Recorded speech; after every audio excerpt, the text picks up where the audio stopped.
नाशिक शहर पोलिसांकडून गुन्हेगारीला आळा घालण्यासाठी आणि सार्वजनिक ठिकाणी उपद्रव करणाऱ्यांवर वचक बसवण्यासाठी मोठी कारवाई करण्यात आली आहे। माननीय पोलीस आयुक्त संदीप कर्णिक यांच्या आदेशानुसार 9 मे 2025 रोजी नाशिक शहर पोलीस आयुक्तालयाच्या हद्दीत स्टॉप अँड सर्च ही विशेष मोहीम राबवण्यात आली।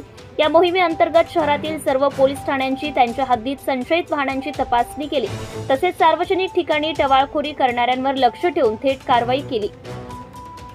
परिमंडळ 1 मधून 340 इसमांवर तर परिमंडळ 2 मधून 342 इसमांवर महाराष्ट्र पोलीस कायदा कलम 112 आणि 117 नुसार कारवाई करण्यात आली।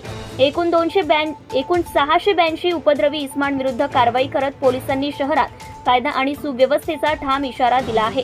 पोलीस आयुक्तालयाकडून कळवण्यात आले की अशा प्रकारच्या अचानक मोहिमा वेळोवेळी राबवण्यात येणार असून नागरिकांनी सहकार्य करावं असं आवाहन करण्यात आलं आहे।